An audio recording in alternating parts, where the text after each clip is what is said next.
Hi, I'm Nikita. And I'm Lina. We're two best friends with endless curiosity and plenty to say. Join us as we dive into everything and anything life throws our way. From hilarious stories and pop culture hot takes to life lessons and deep dives, no topic is off limits. Whether you're looking for a laugh, a new perspective, or just some fun company, this podcast feels like a chat with your bestie. Get ready for unfiltered conversations, lots of laughs, and a whole lot of heart.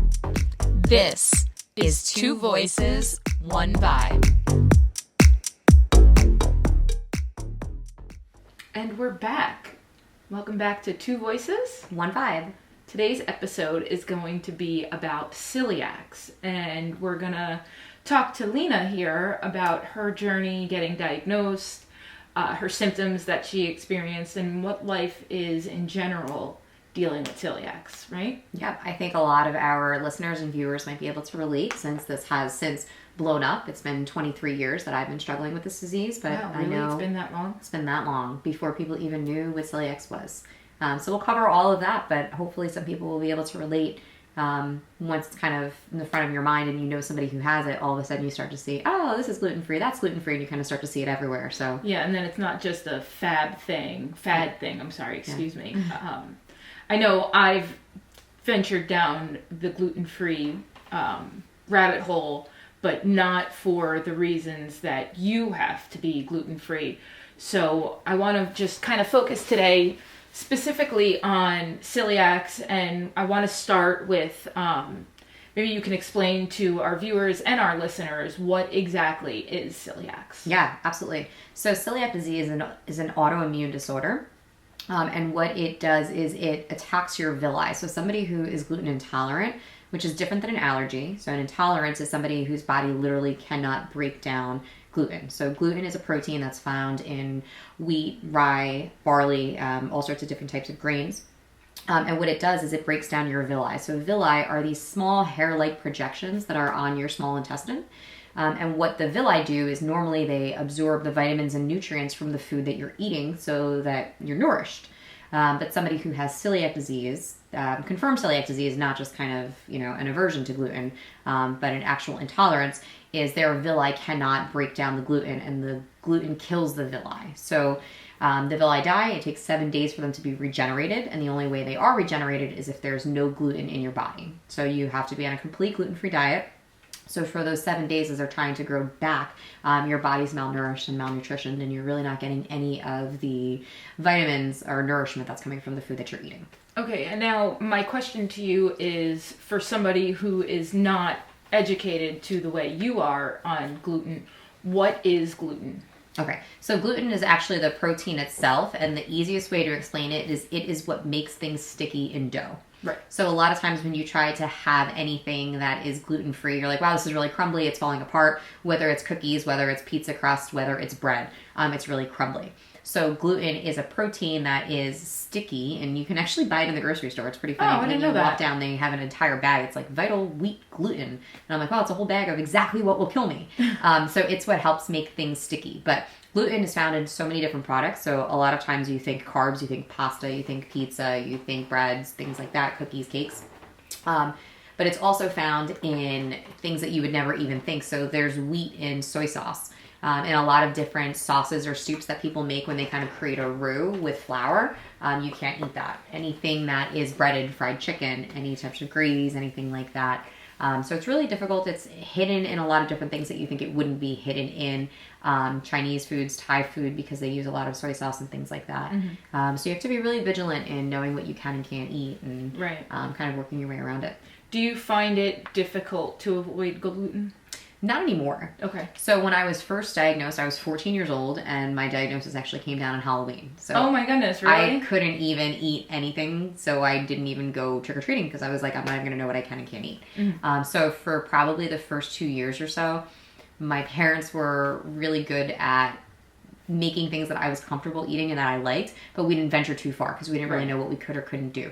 And at that time, you couldn't just go to the grocery store and buy gluten-free pasta or gluten-free bread because it wasn't a thing. Mm-hmm. We went to restaurants and we would ask to speak to the chef, and the chef would come out and I'd say, I can't have gluten. And he'd go, oh, there's no sugar in here. And I'm like, well, that's glucose, and now I'm going to die. I'm definitely not going to eat here because if you're the chef and you don't know the difference, I don't want to eat here. But after having it for so long and knowing all the things and knowing what to look for and knowing what hidden gluten looks like and, hydrolyzed wheat protein and the different types of words that you're looking for, different anti-caking agents. So believe it or not, some of the different like paprika, onion powder, garlic powder, they put different caking agents to make sure that they don't ball up those spices. Some of those can have gluten in them. So now that I know what I'm looking for, and I've been dealing with this for more than half of my life at this point, I'm just so used to it. So It's second nature to me. But to somebody who's just recently diagnosed, I can see how it could be really scary and really overwhelming to try to figure out what you can and what you can't eat. Yeah, absolutely. So why don't you tell us, before we get into you getting diagnosed, why don't you tell us what some of your symptoms were that made your parents, and you for that matter, even venture down the road of going to the doctor and trying to figure out what was, quote, wrong with you? Yeah. So I had a slew of symptoms, and celiac disease is one of those interesting things where it could present itself in a number of different ways. So some of the things that I was struggling with was really bad migraines. Okay. I would get these migraines to the point that I would have to go to sleep. They were so painful, and I would just kind of black out for a couple of hours, and I wouldn't even remember what happened because the pain was so intense.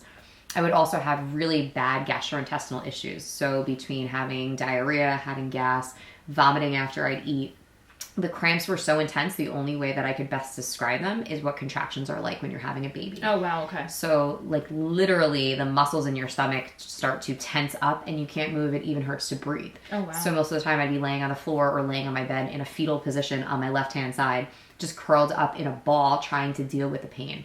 It was really difficult for me because at school, I would always get sick after lunch because what does every kid eat for lunch at school? Sandwiches.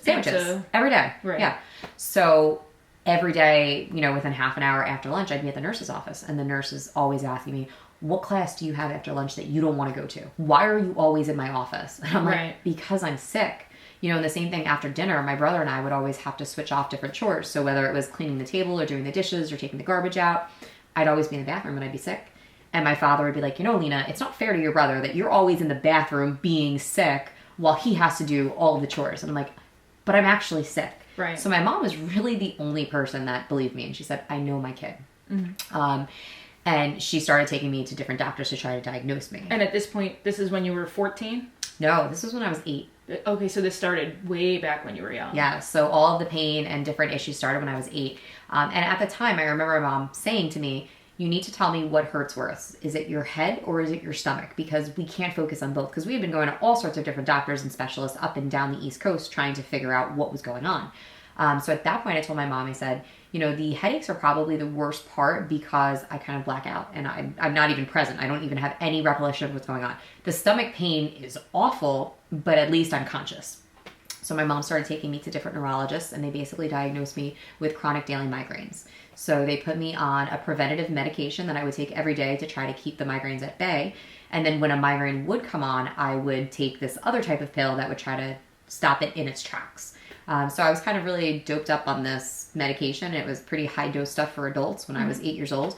And it really did help with my migraines. So it really kind of stopped that piece of it. But then my stomach was just getting worse and worse and worse. Oh my goodness. That just sounds absolutely terrible. And I don't know that I would want to deal with that. So kudos to you and your mom for being able to manage that. Now, after experiencing all these symptoms, did you or your mom, maybe not so much your dad, but was celiac even on the radar, or were they just thinking, you were playing or, making it up or anything like that? So a lot of these different doctors were thinking different things. So some doctors thought that I was lactose intolerant. Mm-hmm. So we had, tests and all sorts of stuff for that.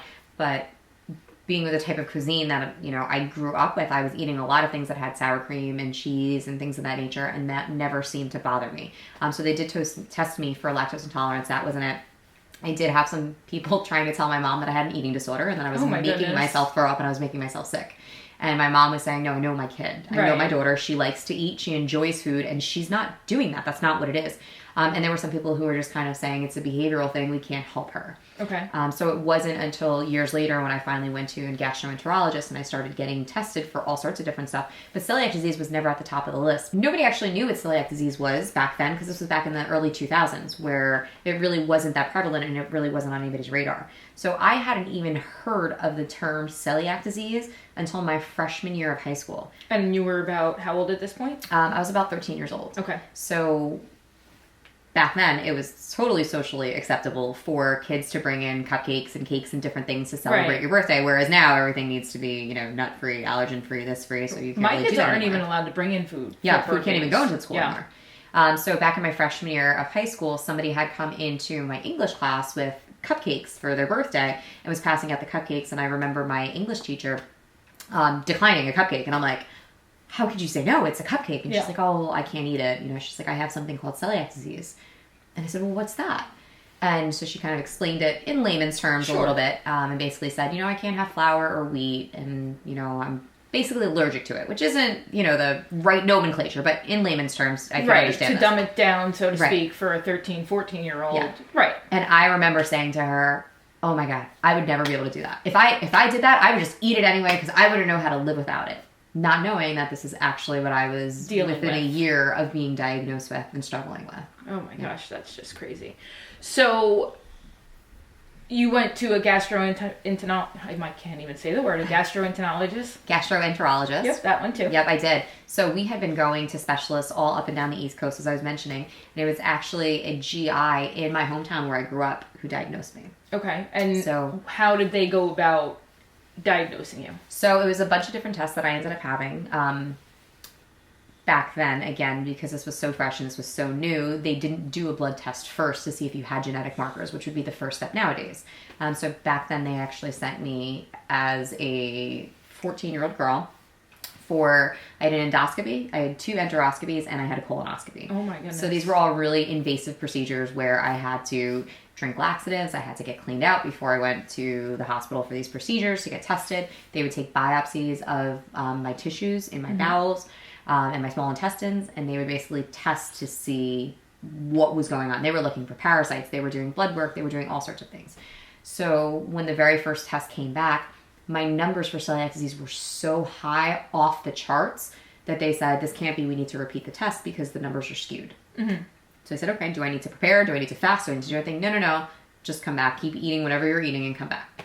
So I got tested a second time. Again, my numbers were so high, it didn't even make sense. Mm-hmm. So it took them testing me 4 separate times with 4 separate biopsies to come back. And it was Halloween when I was 14 years old. I was a sophomore in high school. They came back and said, yep, you have celiac disease.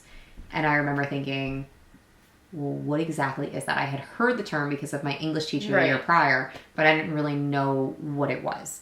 And my GI was learning with me because I was the very first person that he diagnosed. Oh my goodness, that's crazy. So now you get diagnosed with this celiac that we don't know what is, essentially. How does your life change at that point? So obviously dietary, it changed huge. I didn't know what I could or couldn't eat. So potatoes, everybody who knows me, potatoes are my favorite food in the whole wide world. I knew I could eat potatoes. So that made me super happy. I also knew that I could eat meat and fish so long as they weren't prepared with any sort of breading or breadcrumbs or anything like that. So for probably about the first 2 years, I was eating meat, fish, and potatoes, and vegetables. But aside from that, socially it changed because whenever you go to school and it would be, a Friday, hey, we're having a pizza party, or hey, it's somebody's birthday, here's cake. So I was always kind of left out of those things. And what ended up happening is people started to feel bad. And it still happens to this day where someone says, well, I don't want to eat that in front of you and make you feel bad. Now it's like, please, I've had this for so long. It doesn't even faze me. I'm not even missing it at all. But back in high school, it was a really weird feeling. And I remember the very first field trip that we went on my sophomore year, and we went to the courthouse. And I was a criminal justice student in one of the criminal justice classes. So we went to go watch sentencing. And afterwards, we all went to McDonald's. And I remember thinking like, oh, it's okay. I'll just get a burger without the bun or something. And I remember each kid going up and ordering. And I waited till the end, and I was with my teacher who was going to pay for everything. So at the very end, I went up and I said, I'd like to have a cheeseburger without a bun. And I remember them looking at me and go, what? And I'm like, I want a cheeseburger, but I just don't want the bread. And like, well, why don't you want the bread?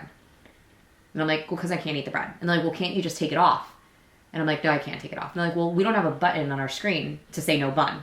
I'm like, okay, well, can you just tell the person who's making it just to not put a bun on it? And they're like, well, we don't have a container to put it in. I'm like, okay, well, you could just put it in a napkin. And like, now I'm kind of getting frustrated, and all the other students are there, and everybody's looking, and everybody's wondering like, what's going on, and why are you making a big deal? And I started to feel really uncomfortable at that point because now all the attention's on me, and I don't want everybody to know what's going on. And then people start asking all the questions. Well, what happens if you eat it? Are you going to die? And it just becomes this thing that you don't want focused in on you. Sure. And I remember my teacher just going up to the person at McDonald's and going, can you just hand her the hamburger in her hand? Like, what do you need to do to make this happen and not make this kid feel bad? Right. And I just remember at that point being like, I don't even want to eat. So those were kind of like the biggest hurdles to get through.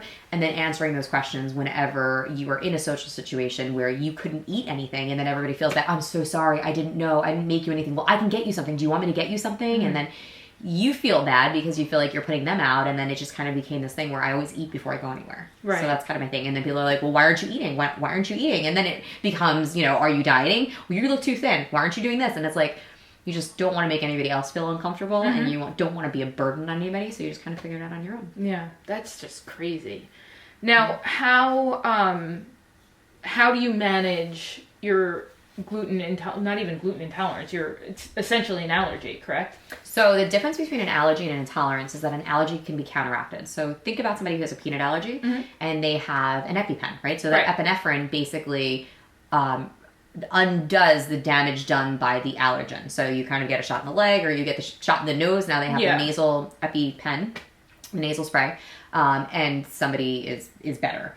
Somebody who has an intolerance, there's nothing that can counteract it. So there's no pill that I could take. There's no epinephrine that's going to make it better. Basically, it needs to run its course. So you have an intolerance, not an allergy. Correct. Okay.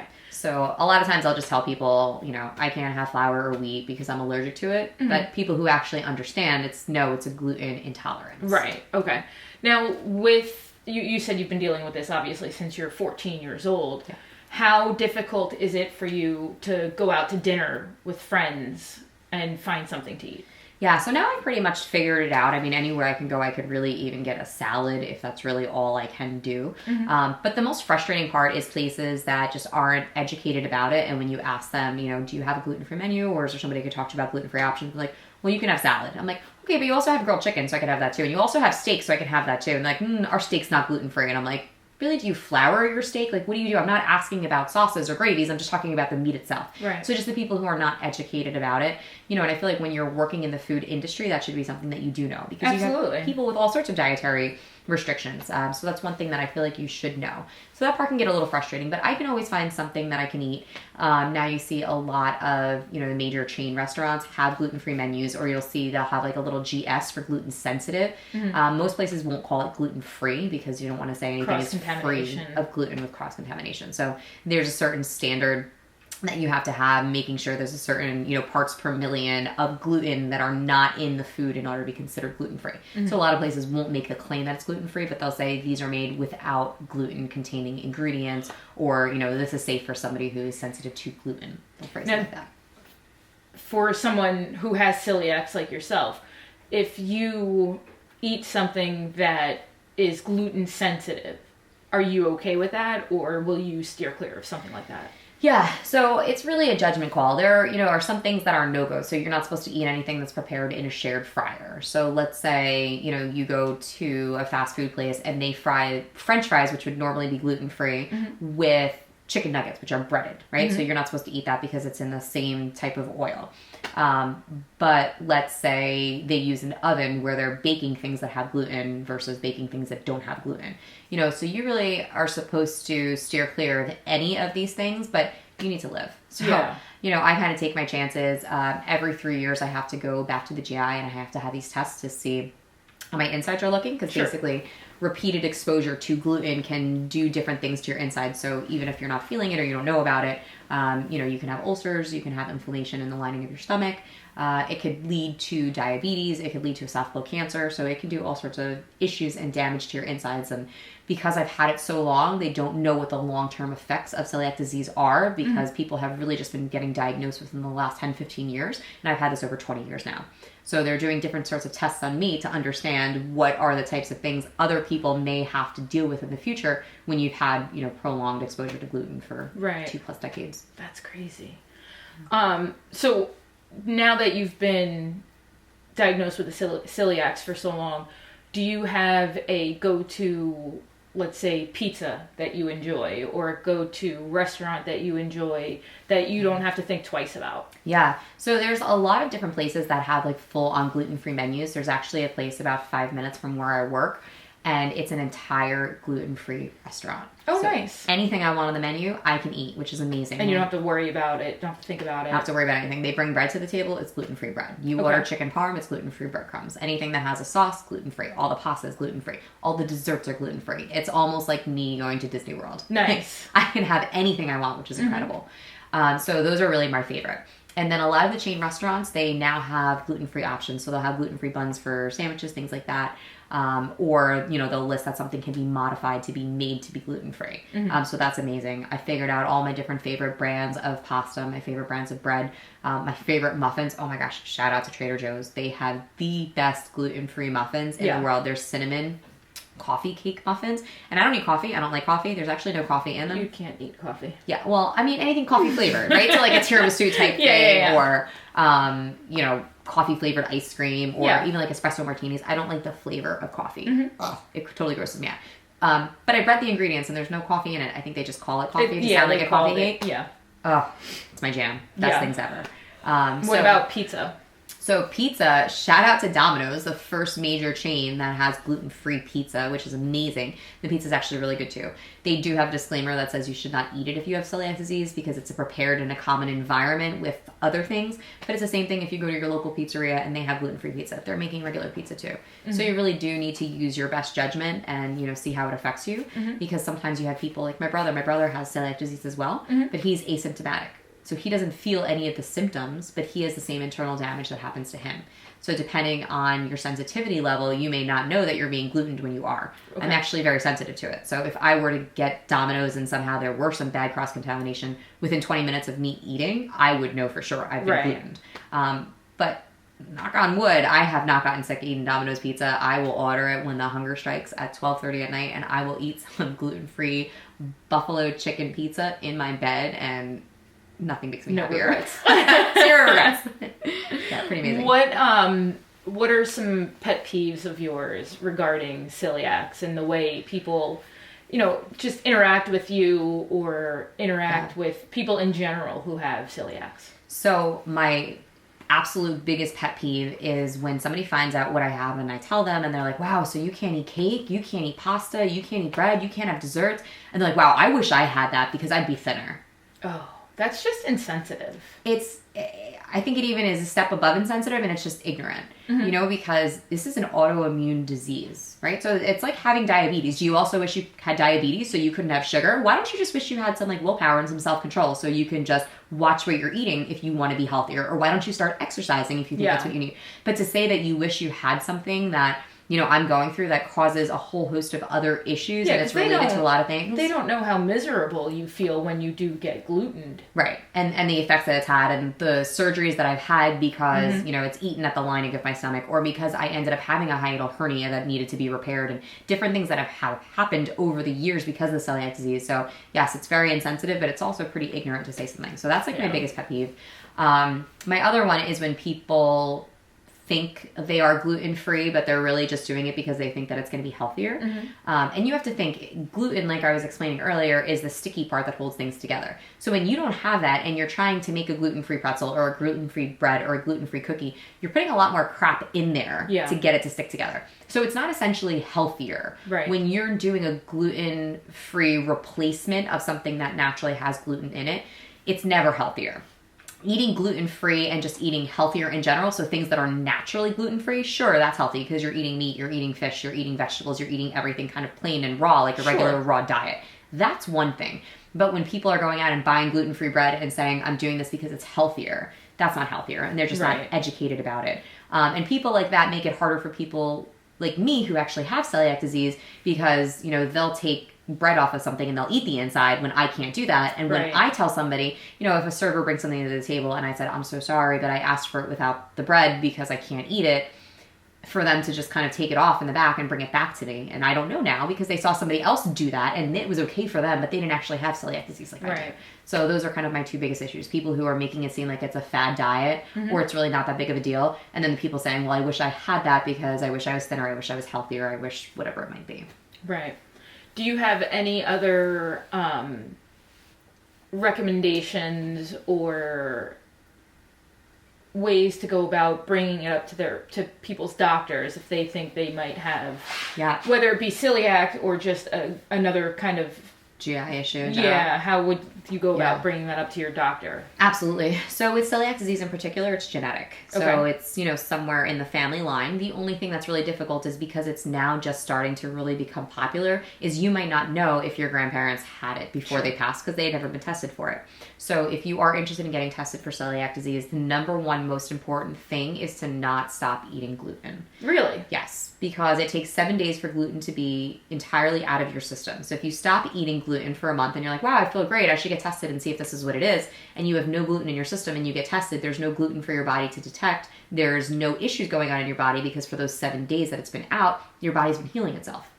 So there's no way to detect you have a problem. So if you really do think you have a problem with gluten and you want to get tested for celiac disease, don't stop eating gluten. Don't change your diet whatsoever.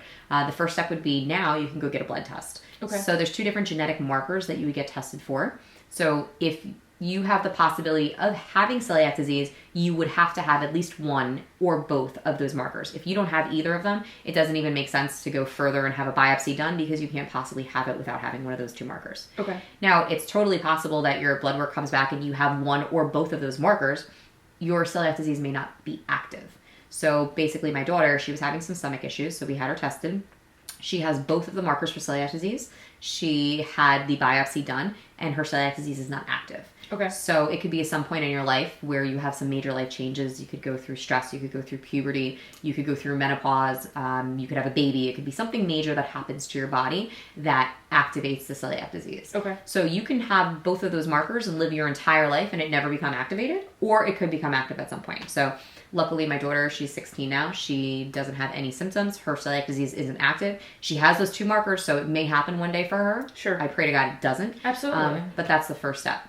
So I would just say, don't stop doing what you're doing. Go get your blood work done. If you have those markers, kind of take it from there. No, that's crazy.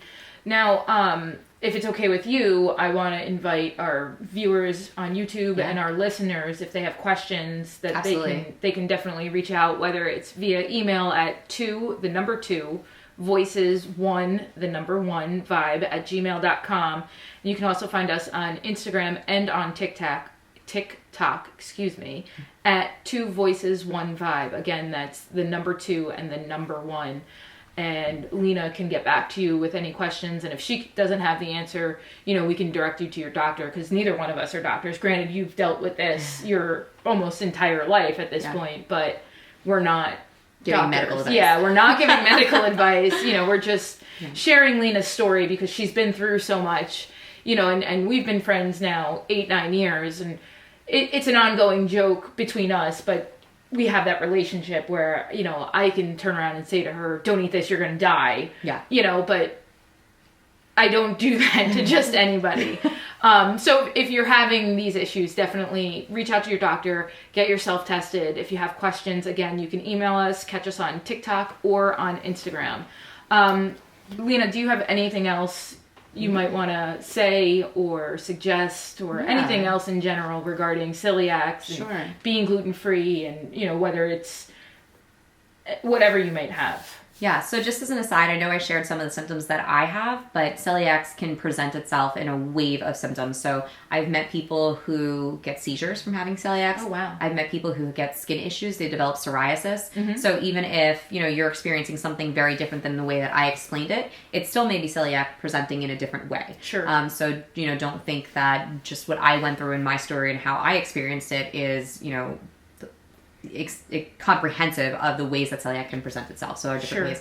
And then if anybody is newly diagnosed or they're looking to be, gluten-free, or somebody in their family is and they want to make something, I have really great ideas for recipes, my favorite brands of pasta, my favorite desserts, some of my favorite restaurants. So happy to share any of that information if anybody wants to send an email.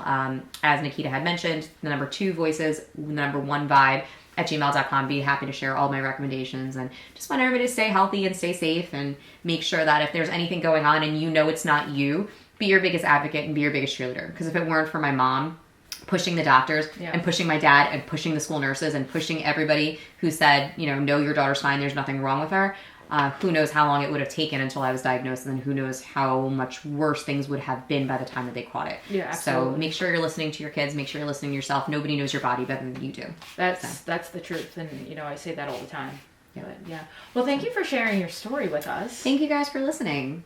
And again, if you have any questions, you can email us at twovoicesOneVibe@gmail.com, and you can catch us on Instagram and on TikTok at twovoicesonevibe. Until next time, this has been Lina and Nikki on Two Voices, One Vibe. See you next time.